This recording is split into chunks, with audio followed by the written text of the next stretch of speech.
guys. All right. Welcome to episode two, the one that comes after one and before three. Yeah, good call. If you Cool. watched episode one and you're watching episode two, congratulations that you were able to make it through one and decided to actually come back for two. So thank you for that.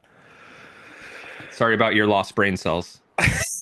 And sorry for the more that are about to come.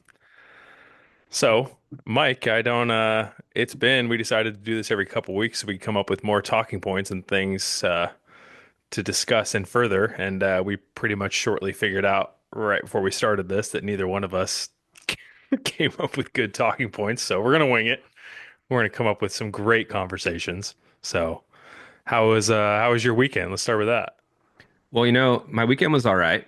Went really fast. And, just to speak to that point you just made a second ago, I mean, if you plan your talking points, it seems kind of just, I don't know, not therapeutic was what I'm looking for. Sterile. I mean, when you go off the cuff, who knows what's going to happen? That's very true. You Yeah, never know what's that's going to come out of my mouth. we can take a guess and it's probably not gonna go well, but yeah, I More wouldn't fun this really way. I don't think you and I could sit down with like a pen and paper and be like, let's talk about this next. I don't think that. First, we shall discuss the enigmatic economics of Middle East Asia. Yeah, I would No, rather just drink a Coors Light and talk about no, almost anything so else. here's my first real topic actually. So we're both big sports fans. Basketball season's kind of meh right now, only because I'm a Kings fan and we've lost four in a row and we're just, the Kings. So in thinking about sports, I thought about baseball. Baseball season's coming up, and I got to tell you, these new rules that have gone in effect since 2020, the COVID era, have really kind of put a dampening on my love of the sport. Like what? So I looked it up just to make sure that I had everything kind of straight in my head. Few rule changes. Obviously, pitch count, pitch Yeah, clock. clock. Pitch clock went from, I think it started at 20 seconds, then went down to 18, and then 15 if there's a runner on. Like there's all these different rules about pitch count. Yeah. Second thing that happened that really bothers me. Like this is really kind of like the big person in an airplane seat conversation. Uh-oh, here we go. I don't know, man. It's this idea of putting a runner at second base at the beginning of extra innings. I don't like that one. That is the If one that I don't like. That's stupid. I That one seems ridiculous. It's like, I'm sorry, you're getting paid all this money and you have to play an extra couple innings. Like, too bad. Like, it is what it is. Like, you can't start with, it's like, why don't you just like flip a coin at that point and just see who wins the game? It's like a yeah, guy on second. It's like a major league hitters. You start with someone on second. It's a very, very good chance they're gonna be able to get that guy home. well, I mean, think about it. If you really wanted to play small ball, if you Yeah, ever played baseball, it's like yeah, they don't play small ball anymore. But if you played no, small ball, it's like, okay, I can sack bunt this guy over to third base. And then I have third base, I have one out. So yeah, here are the ways you score a guy on third base with one out. One, sack fly to the outfield. yeah. Cool. If the infield's not playing in, you can, if you're a right-handed hitter, right side of the field, Yeah. maybe a ground ball hit in between like first and second base. Any ground ball that isn't fielded super cleanly, that guy's scoring. So the reason I bring this up isn't just because of baseball. It makes me feel like a boomer because I'm saying that we have watered down the sport in the same way that life is watered down, where it's like you want a participation award for showing up. I mean, you want a perfect attendance award at school because you went to school. Like, think about Yeah, that. I yeah, went to school today. I get an award. it is crazy. It's a little different. Just showing up's a little different than major league sports where they're trying to combine schedules and plane rides and I mean maybe if there's like some sort of weird circumstance where it's like the team's playing a night game and they have like a flight that they have to get to because they're going to across the country to get to their next whatever 3 or 4 game series and it's like okay they have to get out of here by a certain time maybe but it's like I feel like that's few and far between like and that would be a really weird circumstance where it's like you have to put a guy on second it's like yeah we got to put a guy on second the Orioles need to make their 11:30 flight which is private by the way so it's like it doesn't even really matter because they're chartering jets so it's like they should be able to just fly whenever they want so it's like I don't the idea of just like ending the game really fast is like just kind of obscure. It doesn't make And, sense to and me. so here to add to that, it's like this idea of Obviously there's going to be lots of reasons why this happens, but if you look at what has the MLB said as a reason for this change, they said to speed up the game. So let me stop there and back up a second. So if you go back to the 90s, way back when for us boomers, Yeah. if you go back to the 90s and you're going to a baseball game, you're a kid, you're with your parents, with whoever, you're with your friends. You don't go to a baseball game and walk in and say to yourself, "Man, I sure hope it goes less than 2.5 hours. I sure hope we paid all this money to see these famous people so I can get out of here quickly." Yeah. I mean, isn't that counterintuitive? Like, I would prefer going to an NBA game. Give me 6 quarters. I mean, every quarter that I go to, that quarter cost me less money I than if I would know. have gone to four. So I don't get like, I get this. People are like, oh, well, this generation of kids can't focus for long enough to enjoy the game. So you have to speed it up and make it entertaining. And the frames are changing every 2 seconds. But I'm just like, at what cost though? Like Yeah. the game has been compromised, in my opinion. Like Yeah. every game that is won from here on out, from 2020 on, should have an asterisk next to it. Which, Well, no, because they're which, all playing the same games. That does not oh no, it's not the matter. same game. It's not. Well, Here's my argument. It's not the same game. Look at ESPN going off last year about, oh my gosh, Shohei Ohtani is like, he is a generational player. Look at Ronald Acuna, and they're like, wow, this guy had 40 home runs and 50 stolen bases. I'm like, 50 stolen bases. 1 second.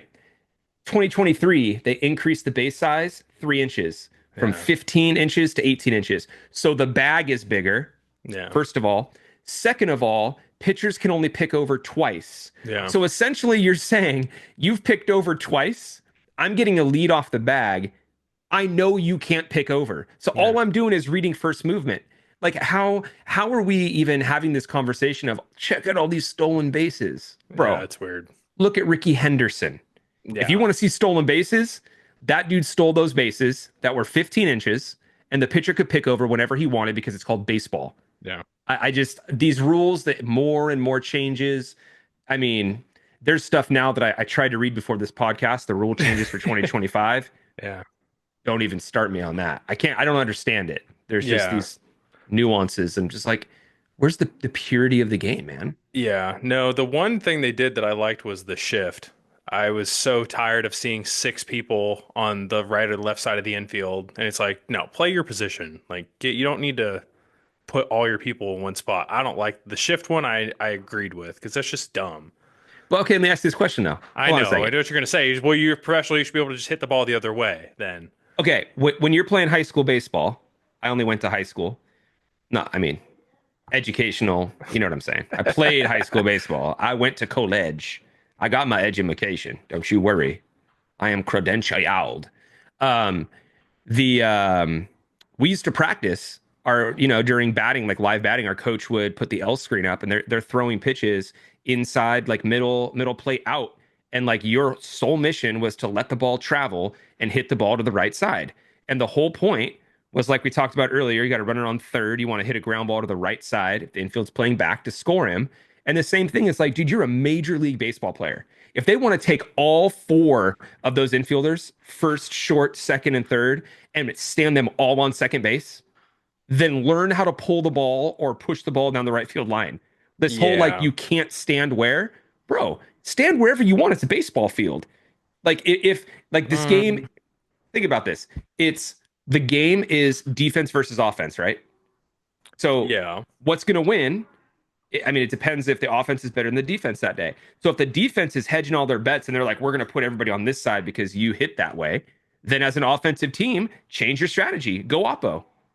You're just changing the rules to make it easier and Yeah, just but baseball's already a pitching dominant sport. It's like if you go 1 for 3 your entire career, you're a Hall of Famer. And I would just like to say, comparing your probable 45-year-old gym teacher throwing you BP versus, a Paul Skeens fastball or a Blake Snell curveball is a little bit different when you're talking about trying to hit the ball versus, the high school BP. It's like these guys are already pitching dominant, and the game has always, they keep trying to make the game better for pitchers, which they don't realize that when they're doing that, they're making their own problem by they're saying the games are too fast or they want to speed up the games. It's like, okay, well, at some point you're going to hit a breaking point if you're giving the pitchers too much power and these games are going to go really fast and you're going to be like, oh, these games are taking 45 minutes because you allow the shift. Pitchers are already, getting better and better. And it's just going to make baseball, it's just going to be a pitching showdown every single time. And it's like, okay, you want to put 8 guys on one side of the field. And it's like, okay, we're already expecting a good day for a baseball player is going 1 for 3. So it's like if you're already going to try and decrease that by allowing people to do all these weird shifts and everything, it's okay, then you're going to get a couple hits a game from an entire team, and that's a good day. It just makes the batting averages go down. It's like, no, you want an even game where it's like, no, play your position. Enough with this weird, funky stuff you're doing in the field. So hold on a second. I want to see hits. I don't want to see strikeouts. That's how I am. I want to see the ball hit. I'm gonna be the devil's advocate here. Yeah, The little scary mic on your shoulder whispering sweet nothings into your ear. perfect. So how about this? NBA. Let's take a page out of the MLB playbook. So the NBA now, you're no Oh, longer like the Cleveland Cavaliers. You are no longer allowed to play two players at the same time that are over 6'10 because you have to have a legitimate center. We need a power forward, a small forward, a shooting guard, and a point guard. So you can no longer do this. Who the Kings played the Magic about a month ago, the Orlando Magic. At one time, this is no joke. I'm watching the Orlando Magic and I'm going, dude, how are we getting smoked by this team right now? They had four players on the court that were 6'10 or bigger. 6'10. Their shooting guard was 6'10. And I'm looking at it going, so we have guys that are 6'2 and 6'4 guarding these 6'10 guys. So all I'm trying to say is that if you want to make it to where there's no shift, play your natural position, well then okay, let's make it so that we go on heights in the NBA and you can't stack your team with the twin towers or triple towers. I just don't believe in those rules. Like play the game. yeah, it's a little different though because the NBA is such a, you know, 2 runs in a baseball game will win it for you, but one, 1 5-minute stretch of, 4 guys that are 6'10 is probably not going to win you the entire game. And those guys aren't going to be able to play the entire game. It's a little bit different, but I mean, I get your point. But yeah, no, the rules, I get it. They always had to be changing, but the NBA, I mean, the NBA has changed a ton though. I mean, the hand checking, all that stuff, everything is so different from what it used to be. And it is hard to compare like older players to the game now because it is the same, but it's like, it is kind of different and you just kind of wonder, but I think that's just how it goes. I think you just have to be able to say it's just the same game because you could always, otherwise you're just going to do that to the end of time. Every time But something changes, you're just going to be like, it's a different sport. It's totally different. The records don't matter. why You does it can, have to change though? things just change. I mean, look at the MLB with the pitch thing, the automated strike zone, and the players can challenge it. And at some point, I think it's gonna be where the ball and strike is just called by a machine, and there's an ump back there who's there to make like play by play like calls, like it plays at the plate, foul or fair. Like the ump's just there to kind of manage the game and then make the close calls and the judgment calls that can't be made by a robot the until the replay gets good enough to where the ump's like, yeah, I'm not sure. And then they just look up at a screen and 3 seconds later, it like slowly breaks down and it says like runners out, which I think they'll get to at some point. And it does kind of take away that human element, which is good and bad. It's hard to argue whether it's because I mean, technically, yes, the strikes and the balls and everything is going to get cleaner, but there is a nuance to the game of like, they are human. So it's like if you mess with the ump or you show up an ump, he's may not give you as good a calls. And it's like now that doesn't really matter. So So so JJ, you're getting me fired up now. there you go. Perfect. Get me fired up. Because I will tell you that all of these changes are the wussification of America. It is taking out elements that are beyond the control of a person to protect their feelings. I truly feel that when you take baseball and you say, no, we're taking the human element out of it. The human element is part of baseball. I remember vividly getting in yelling matches with umpires, with other players because of a bad call. The bad call can get you to where you're motivated to want to win so that you have this like chip on your shoulder. If everything is just it's automated by a robot, then basically it's just like, oh, we lost because, we just objectively had less runs in the other team. Nothing we could have done about it. It's just like I feel like the human element, the bad call needs to happen. It's people, it's sports. Like what? So we're just gonna have robots or some overarching like overlord watching all of us. Yeah. And like I just it ain't broke. Don't fix it. I know. I don't think there's a perfect answer for it, but unfortunately, I think that's just with technology and that stuff that's like advancing, it's going to be hard to convince the world to be like, no, we have to do it this old way. You're just never going to be able to do it. They're going to want to bring the technology into sports. It's just going to happen. So let me ask you this, because like this idea, I'm going to coin this for our Doghouse Chronicles. There you go. It's going to become famous one day, and people are going to be like, "Remember when Mike Perfect. talked about the wussification of America?" The wussification. When I say wussification, I mean the becoming softer. The my social emotional well-being is more important than just the rules, right? It's akin to like when we were in law enforcement and someone getting a ticket for having drug paraphernalia when it used to be a felony and now it's a misdemeanor. And then in some places it's a ticket that's just thrown away and nothing ever really happens. You just get to do meth in the streets around kids. It's super cool in California. Yeah, Um, we don't play that here, so I don't know what you're I talking know. about. That's why I'm moving there. Um, but the wussification of America, it's just like the softness of we want to make things easier and more streamlined. Like things being difficult, we don't want things to be difficult. You shouldn't have to put forth extra effort. You should just, I don't know. Are these rule changes to like what I want to know the crux of why is the rule change happening? Like, if you want a game to go faster, let me ask you this question. That is thought provoking here. If you're a GM of a Major League Baseball team, your money is not really made on the seat, the tickets, right? Same thing with like when you go to a movie theater. They're not making money on the $8, the $10 you pay to go watch the film. They're hoping that you're going to go buy a $9 beer and a $5 thing of peanut M&Ms Yeah. and a $13 bucket of popcorn. Like they're looking for concessions, right? That's where they make their money. So Yeah. if you're a GM and you're looking at profit maximization for your team, why would you want the games to be quicker?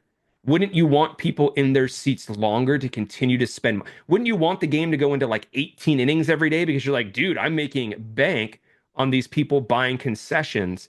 What is in it for the league for the game to go faster? That's I think people decided that just based off of how long the game was going that they just weren't going to go at all. I'm assuming that's what it was. Like if you're sitting down and you're like, "All right, I can go drive there, spend the gas, spend 50, $100 for parking, go in there, spend 4 hours of my day, come out, maybe it's 30, 45 an hour, sit in traffic in the freaking, traffic to get out of a ballpark." It's like this could be a 6, 7 hour ordeal. I think people were just getting to the point where they were like, I'm just not going to spend the time. That's just what I assume. I don't know. I don't really know the data behind it, but I'm just assuming that based off of how long it was going, people were just electing to not go anymore. That could be totally false. That's just a guess. But we can move on from baseball if you want. I know you're hot and heated about it, but you can tell my face is red right now, but it's really just because of the lighting in here. well, Speaking of the speaking. lighting, this is not the studio that we will be in. This is my stepson's bedroom. I tried to this cover up all the dirty clothes with my arms here, but this is part of it right here. Got us a nice new banner with both of us on it and my sweet dog on there. and in 4 months I will be next to you and we'll have the banner in between us and we'll Less yeah, than that. it's Yeah, it's but happening. when will the first episode be in person? How many days is that? What's that counter at? So I'll be flying out there April 12th. So Less than a month. yep, We have our first in-person episode. Whew. It's it's gonna be gonna a be so wild, fun. gonna be a wild one. But You're gonna get me fired up. Get me fired up. speaking of making things easier, Danielle and I were talking about what would you do if you, because we were just talking about, we can kind of get into a bunch of different stuff with this. This kind of segue us into some different stuff. We were talking about the land that we own and trying to decide what we want to build, what we want to do, what's our plans. And then we were just sitting there like, it would be really nice if we just had, a large sum of money that could just help us make these decisions. And then we just got into the conversation of, so after tax, like it's all, don't worry about taxes, but if you just had $100 million dropped into your bank account, what would you do? $100 million for my property or just in general? Just you won the lottery and after taxes, you took home $100 million. Well, the first thing that would happen would be a very well written from ChatGPT resignation letter to my boss There you go. because I would be never working again. Yeah. Let's go and sort that out right away. Yeah. Um, here's something interesting. This reminds me of something I heard at church the other day. The pastor was talking about um, you making decisions that will affect generations to come, meaning Yeah. the decisions that you make can end up affecting your family and your lineage. So if I win $100 million and I'm thinking to myself, what am I going to do with this? Well, first thing is I want my kids and my kids' kids and my kids' kids' kids to not have to worry about money. So I'm looking at how do I take a chunk of that and either invest it to have some type of trust fund or something like that to get that money. And then, oh, Hi, Sophie making her podcast debut. yep. There you go. I would say probably then with that, I would build a very large house, but the house actually, I would say, is less important to me as the outside structures. So I would probably have, it depends on what your likes are. Like I would have a pond. Yeah, I for would for sure. sure have I'd have a lake, first of all. Let's a get it lake, clear. I'd have a lake. a lake. Yeah. But I like the kind of like woodsy kind of landscape so I could take like a side by side or quads or Yeah. dirt bikes and be able to like go through my property. I like to be able to hunt on my property and not see people. So you're looking at I'm hoping to buy 100 acres. Easy. A hundred acres. Yeah. It's like then I'm gonna have state of the art like horse stables. I'm gonna have farm animals. What would be cool, now you're getting me down this road here. Exactly. That's, I I would probably go making a self kind of like homestead to yep. where I have enough animal meat that I could provide for my family, and just be able to live on our land, off of our land, and self-sustain with vegetables. And I mean, I could have crops of grain and wheat and like, do all this stuff. And I think for me, I would like to not have to leave my house to enjoy what Tennessee has to offer. So have a pond, have a place to hunt, you know? Yeah, that's Yeah. pretty much what I said. That's pretty much exactly it. I said that I'd take a portion of it to make sure that, kids, generational wealth. I'd probably give some of it to my family, make sure my other family members are good, give some to my niece, my siblings, definitely my mom. She gets some of it, and then yeah, Yeah, just kind what of he said, family. Just in case yeah. my family's watching. I meant to say I would hook you up first. And then yeah, Danielle's like, "Oh, you could build this like giant state-of-the-art like dog training facility with all this stuff." And I was like, "I love dogs, don't get me wrong, but I don't know if I'm running a full-time dog training business once I make $100 million. Like I may be investing money in, traveling and doing other things if I'm making that kind of money. But who knows? But yeah, I would definitely buy property that had wooded areas. If it didn't have one, I would build not a pond. I'm building a lake. Like I want to be able to take a boat on this thing, like a like jet ski boat, like be able to do like water sports on it. That's what I'm doing. And then yeah, same thing. Big old shops with probably basketball court. I'd probably just become a professional, full-time podcaster, make absolutely zero money doing it, but that would just be my job. I would just do a podcast with you full time as my job and, say that's what I'm doing. And then, yeah, be able to hunt, be able to have animals, horses, you know, Gotta cows, have all cattle, that. man. Yeah, cows, all that stuff. That meat would be so good. Yeah, I mean, that is part of the plan of what our land is, where I want to be able to have, at least a cow or two and then be able to, harvest one every year so we can just have that in the deep freezer That's and all just that's all you pick need for your family. pick from that for the year and then be good with that. But yeah, we were just talking about our land and kind of figure out what we want to do. And I was like, and then my more realistic plan, other than the lottery, was I told her that I'm going to apply for Survivor and I'm going to win Survivor so I can win $1 million. And then we'll use that money to help build the house. So to all our listeners, if you're curious, if there's ever a time where my social media and everything goes dark for a month for exactly 30 days, just know that I'm off winning Survivor. So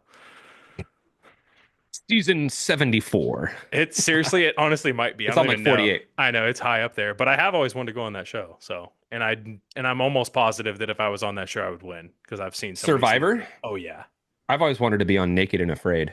I don't know.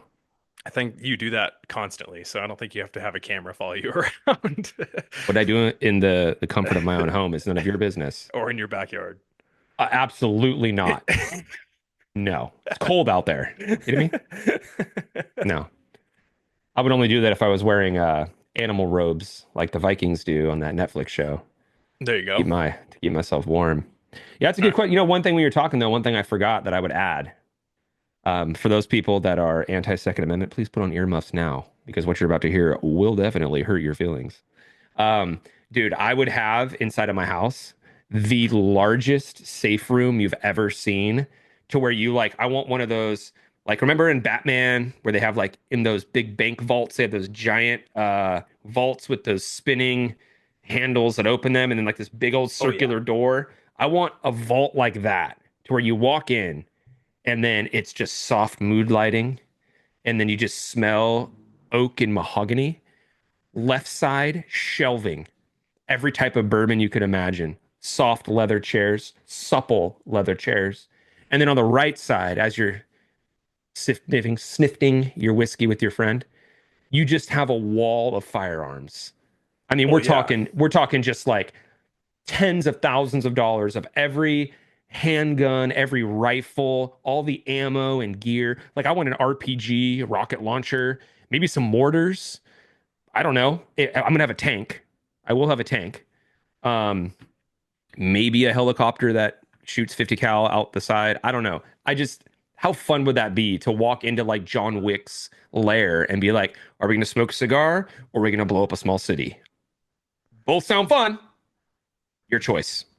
Yeah, I mean that's I kind of just knew that like as a given. I just didn't really want to tell people that I planned on having a bunch of guns, you know. Just, usually try to keep that on the DL, but whatever.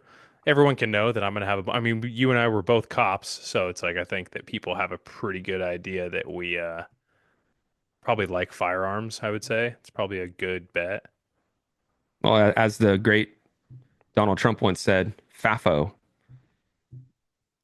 Well, that too, yeah. I mean, You want to know, have guns, FAFO. yeah. That's all I'd I got to probably say. have some sort of underground bunker too that would be like tunnels long that would go like from a large area to a different area. Probably On our another homestead, another preppers. area, another area on my property that would yeah, just connecting. I don't really want to get into too much, but yeah, I would have some areas there for sure. Oh, you don't want to give away your secrets. Yeah, you never know with people these days, dude. People are scary, man. They People are scary. people be doing some scary stuff. My You Zoom's know, like freaking we should out. probably take our two houses that we're talking about, and I didn't mention this, but it would be fun to get like-minded friends together. Like I would even like let's say this. If I won $100 million, let's say I hooked up my family, I helped everybody I needed to, and then it's like I'm still sitting pretty with like $75 million. That's way more money than I would ever need because I'm not buying yachts. I'm not buying fancy $1 million Bugattis. Like that's not my style. But I'm looking at it going like, what if I hooked up like my favorite people and we're all building these houses on like a compound? So this 100 acres has multiple houses and we can all live together. For You know what I sure. mean? That'd be 100%. fun. That'd be super fun. Yeah, you'd have to build on the property that we have, so Yeah. Yeah. yeah. Let's see. What else can we get into? This thing's saying we only have 40 minutes on this thing. We only have 7 minutes left. Really? How crazy is that? If you're still watching, Congrats. Let's see. What else did I have? I had a different story that was going to lead absolutely nowhere, but I thought it was funny. What was it? Oh, I went to between my wife and I, we buy stuff on Amazon, as a lot of people do, and we often have returns. So we take our returns to Kohl's, which is a little ways down the road, and there's like a way in the back. There's this little area where you do your returns at, and there's always this like just an employee who hates being back there all the time. But the other day I went there and there was just this like old lady, very sweet. So like I walk up and she's like, you know, Southern woman giving me like the calling me sweetheart and honey and doing that. But like she did it enough times and like within like 30 seconds where I was like, I caught wind of it and I was like, she's called me like four different names. Like this is kind of, it's just different. So we're like doing the returns, I'm scanning it all, and she keeps like looking up at me, like, and I'm like, what are you like, what is going on here? Finish the returns and they like rip off like a receipt thing that like shows you like with your confirmation numbers and she hands it to me and when she hands it to me like I grab it and she does like the as I'm pulling it away she does like the like pull back And she's like, "Wait, are you married?" And I'm like, I'm like, I like laugh. I'm like, yeah. This lady's like old, right? And she's like, "Oh, okay." And she like rips off another coupon and she's like, "I have a Sephora coupon for your wife." So I read into it totally wrong, but there was like a split second where I was like, "This lady's making a hard move. Like this is wild." But How can we clarify for the audience here? 80 plus, 85 plus, Oh, like so eight, like geriatric. oh yeah, eight. I mean, it had to be at least 80 years old. And there was a part of me where I was like, when she did like the little like playback, like pulled on the receipt, I was like, and then she's like, "Are you married?" And just the way she said it, she's like, "Are you married?" And I was just like, "Yeah." And I laughed. I didn't know what to do. I just started laughing. But Can I yeah, she invite was you over for a meal on wheels? They come at 5 p.m. every day. You might get some five, vegetable medley, some carrot, buddy. pea, Dinner corn, dinner time is not at 5. That's bedtime. mystery meat. Bedtime's at 5. They're getting dinner at 2:45, 3 o'clock. But yeah, I was like, it was just one of those moments where you get back to your car and you just start cracking up because you're like, I was way off, but that was so funny. I was dying laughing. So yeah, I thought I was getting hit on by an 80-year-old woman, and then I realized I wasn't. So my, self-confidence went down a little bit. I thought maybe I still had it, but I was gonna come back home and be like, Danielle, you better be careful, dude. I got options. I got Yeah. I got people coming after me. I Dude, can you got imagine how good her like medical insurance is? Oh yeah, I mean, think about that. Maybe like Medi-Cal, Medicare, you'd be hooked up. it's true. I mean, I Oh bet yeah. you she has like a super clean house with like plastic on the sofa. She has what we call a Chesterfield. I don't even know what that is. She's probably making you, dinner every night. I don't think she's making dinner. I mean, doing these Amazon returns seemed like a lot for her to get through. So I don't even know if I don't think cooking's on the table, but you never know. Hmm. So yeah, that was my interesting story from the week. Anything happened with you that was super interesting? I'm trying to think of where this weekend went. I don't have weekends, so I don't really know.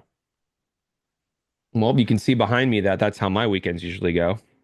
It's about right. Looks about right. You're wearing a Lainey Wilson shirt. Where'd you get that from? Where'd you get the Lainey Wilson from, Sophie? Where'd you get the Lainey Wilson shirt from? Yeah, Tennessee. from Lainey's Lainey's Bell bar. Bottoms Up bar. Woo! You see that her fiance Duck made those hats that are available for sale now? The Duck Hodges Duck Club. It's got a mallard on it. Oh, I haven't seen that. Yeah, he made like a little thing there. Kind of funny though. He posted something on Instagram where he said, Pittsburgh, if you're looking for a quarterback. I guess Pittsburgh's been kind of going through it with that's another conversation for another day. Yeah, Let's try something, JJ. Let's try something we got two for our minutes. We listeners. got Let's two try something for minutes. our listeners.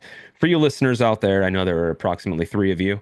For the three of you, It's a lot. we're going to make you a promise. There you go. In the next 2 weeks, we are going to come up with some topics to talk about. Wow. We're going to have an actual plan of attack, a roadmap, as you might call it, and it's going to be great.